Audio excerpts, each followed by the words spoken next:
Halo teman-teman, kali ini DG akan menceritakan alur anime Kaiju Number 8 episode 1. Tak bosan-bosannya DG menyarankan agar kalian nonton anime ini secara langsung karena dijamin kalian pasti puas dan tentu saja memiliki pengalaman nonton tersendiri.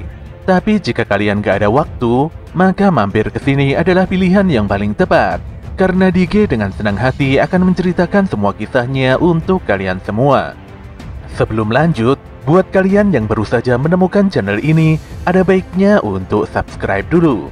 Jangan lupa juga untuk menyalakan notifikasinya, agar kami semakin semangat untuk menghadirkan konten-konten terbaik buat kalian. Oke, langsung saja. Persiapkan diri kalian and enjoy!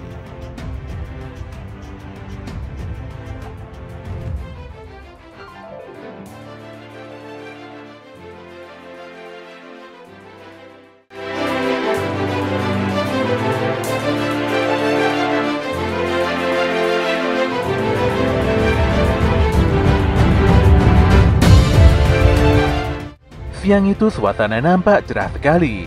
Para masyarakat pun menjalankan rutinitasnya tanpa ada kendala apapun.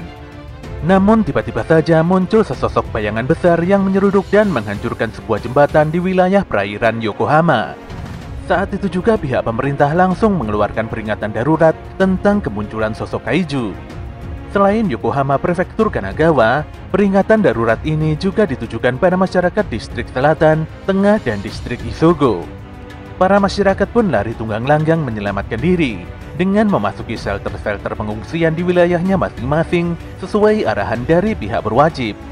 Kaiju raksasa itu pun mulai menunjukkan wujudnya yang menyerupai seekor kadal. Dia berjalan pelan dan menghancurkan benda apapun yang menghalangi pandangannya.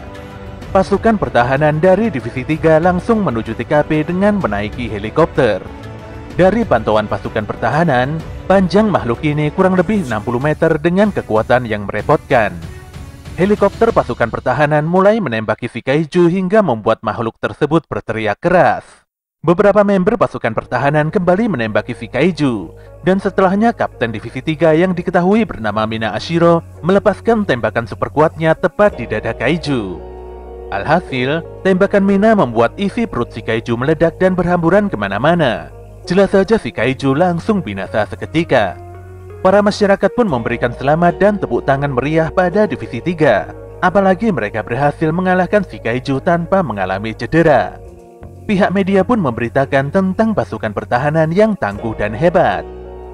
Beberapa saat kemudian, seorang om-om melihat bangkai kaiju yang berantakan di balik teropongnya. Dia adalah Kafka Hibino, seorang pekerja yang bertugas membersihkan bangkai kaiju. Tugas Kafka dan teman-temannya baru saja dimulai ketika pertarungan telah selesai. Kehebatan petugas kebersihan kaiju ini tidak pernah sekalipun diperhatikan, apalagi sekedar mendapatkan ucapan terima kasih dari masyarakat. Ini adalah pertempuran yang tidak diketahui dan benar-benar disepelekan. Pun demikian, para petugas pembersihan tetap menjalankan tugasnya dengan profesional. Terkadang ada juga petugas yang mengalami insiden kecelakaan dalam bekerja. Tapi ini adalah hal yang lumrah, apalagi mereka membersihkan jasad kaiju dalam volume besar.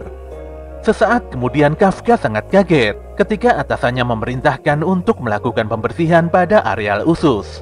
Bagaimana tidak, bekerja di bagian usus sangat berat karena berkaitan dengan pembuangan kotoran kaiju. Walau berat, namun si Kafka tetap menyelesaikan tugasnya dengan penuh tanggung jawab. Malam itu Kafka sangat capek setelah menyelesaikan pekerjaannya. Dia benar-benar ingin muntah, apalagi aroma kotoran kaiju masih terasa di hidungnya. Dia pun menyaksikan berita di TV tentang Divisi 3 yang berhasil menetralisir kaiju di Yokohama. Kapten Mina Ashiro juga tidak luput dari pemberitaan. Walau usianya masih muda, namun gadis tersebut telah mengalahkan ratusan ekor kaiju. Mina memiliki reputasi terbaik di antara para kapten pasukan pertahanan. Ternyata si Mina ini adalah sahabat masa kecil Kafka, di mana mereka berdua adalah korban dari keganasan kaiju. Mereka pernah berjanji untuk memusnahkan semua kaiju bersama dengan cara menjadi pasukan pertahanan. Kafka pun langsung merenung, mengapa dia malah hidup begini saja tanpa ada kemajuan. Namun dia berusaha menerima dan berlapang dada. Apalagi petugas pembersihan juga merupakan pekerjaan penting yang bisa membantu banyak orang. Pada keesokan paginya, Kafka mengendarai motor untuk kembali bekerja. Sesampainya di kantor, Kafka dipanggil Pak Tokuda untuk diperkenalkan dengan seorang pemuda yang bernama Ichikawa Reno. Ichikawa adalah anak magang yang bertekad untuk menjadi pasukan pertahanan. Pak Toku lantas berkata, kalau Kafka dulunya juga memiliki cita-cita menjadi pasukan pertahanan seperti Ichikawa. Sayangnya Kafka menyerah, dan dia saat ini menjadi veteran di perusahaan pembersih kaiju. Ichikawa pun bertanya mengapa Kafka menyerah semudah itu. Kafka pun menjawab dengan senyuman, kalau dia sudah berusaha dengan caranya sendiri. Dia telah mengetahui batasannya, dan saat ini dia juga sudah berumur. Namun Ichikawa tetap tidak memahami maksud Kafka. Pemuda ini akan berusaha semaksimal mungkin untuk mewujudkan impiannya menjadi pasukan pertahanan. Jelas saja hal ini membuat Kafka jengkel. Dalam situasi begini, apapun jawaban Kafka akan terkesan sangat menyedihkan di hadapan Ichikawa. Beberapa saat kemudian, petugas pembersih kembali bekerja untuk membersihkan bangkai kaiju kemarin. Seorang petugas memberikan pengarahan pada semua tim untuk bisa menyelesaikan tugasnya masing-masing. Kafka pun sangat gembira ketika Ichikawa ditempatkan pada bagian usus. Namun setelahnya dia jadi kesal karena ditempatkan satu tempat bersama Ichikawa. Di waktu istirahat siang, Ichikawa sangat stres setelah mengetahui betapa beratnya bertugas di bagian usus. Walau senang dengan penderitaan Ichikawa, namun Kafka sebenarnya sangat peduli dengan pemuda tersebut. Dia lantas memberikan sebuah minuman dan penutup hidung untuk mengurangi rasa jijik juniornya itu. Sebagai senior yang baik, Kafka selalu membimbing Ichikawa dalam bekerja. Tidak terasa waktu sudah sore, Kafka pun cukup tenang karena area kaiju yang paling bau telah dibersihkan. Rekan-rekan sesama petugas pembersih nampak berpamitan pulang. Sementara si Kafka dan Ichikawa masih bertahan untuk menyelesaikan tugasnya.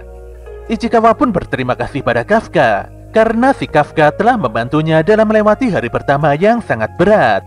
Pemuda ini juga berkata bahwa batasan usia perekrutan prajurit pasukan pertahanan diperlebar hingga usia 33 tahun. Itu artinya, Kafka masih bisa melakukan pendaftaran untuk menjadi pasukan pertahanan. Walau nampak cuek, namun sebenarnya Ichikawa sangat peduli dengan Kafka yang nampak kesepian. Tentu saja si Kafka juga berterima kasih pada Ichikawa. Ternyata Ichikawa adalah pemuda yang lebih baik dari bayangan Kafka.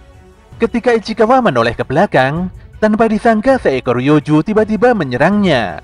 Untungnya dengan sigap Kafka segera menyelamatkan Ichikawa. Dia bahkan menendang Ichikawa ketika si Yoju menyeramkan itu kembali meraihnya.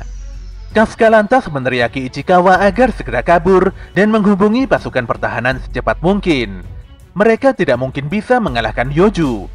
Oleh karena itulah Kafka meminta Ichikawa pergi. Apalagi pemuda itu bermimpi menjadi pasukan pertahanan.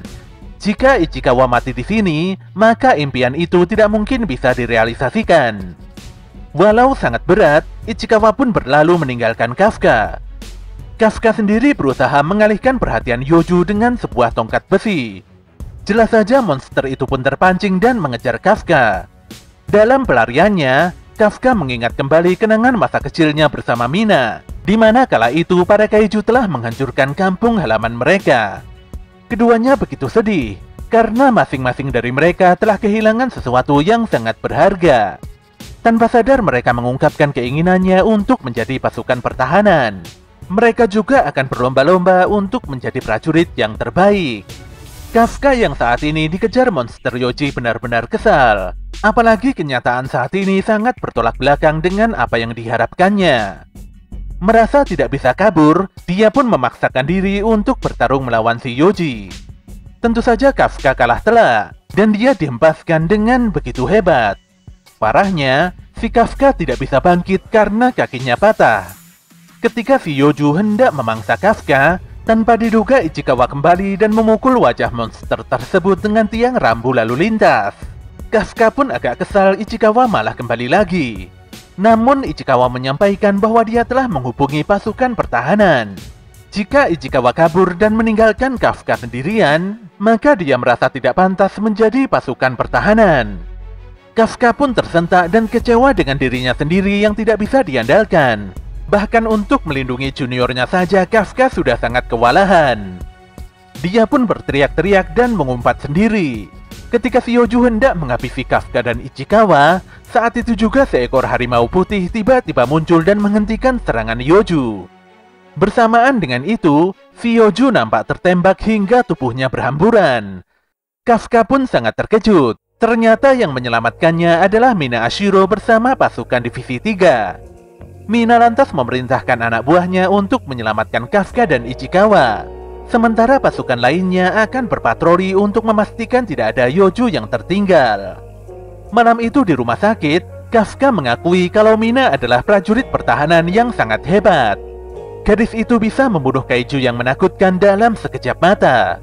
Walau kenyataan ini sangat menyakitkan, faktanya si Mina telah mencapai level tertinggi yang mustahil digapai oleh Kafka.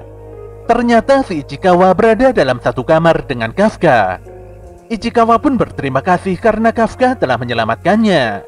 Jika tidak ada Kafka, mungkin si Ichikawa hanya tinggal nama saja. Setidaknya hal itulah yang membuat Ichikawa sangat mengagumi Kafka. Ichikawa pun berharap Kafka bisa menjadi pasukan pertahanan bersama dirinya. Kafka sendiri mulai sadar, dan dia sangat berterima kasih karena Ichikawa telah memberikannya pencerahan. Bagaimanapun juga, Kafka tidak mau lagi membohongi dirinya yang sangat ingin menjadi member pasukan pertahanan. Tapi saat itu Kafka agak bingung dan kaget, karena tiba-tiba saja muncul seekor kaiju kecil yang melayang-layang di atas kepalanya. Belum sempat dia berteriak, kaiju kecil itu langsung melesat dan merangsek masuk ke dalam mulutnya. Jelas saja si Kafka kejang-kejang dan tidak bisa mengendalikan tubuhnya. Ichikawa yang khawatir langsung membuka tirai di sebelahnya itu. Dan betapa kagetnya dia ketika tiba-tiba saja melihat sosok kaiju yang mengerikan di hadapannya. Kafka yang tiba-tiba berubah menjadi kaiju juga sangat kaget. Kaiju itu pun berusaha menjelaskan pada Ichikawa bahwa dia adalah Kafka. Namun ada seorang kakek yang memergoki sosok kaiju Kafka. Parahnya, kakek itu langsung menelpon pasukan pertahanan. Tentu saja Ichikawa meminta kaiju Kafka segera kabur agar tidak dibantai oleh pasukan pertahanan. Di sisi lain, Mina mendapatkan telepon dari markas pusat tentang kemunculan kaiju di rumah sakit Yokohama Minami. Gadis itu pun segera mengirimkan prajuritnya untuk memburu kaiju yang tidak lain adalah si Kafka Hibino.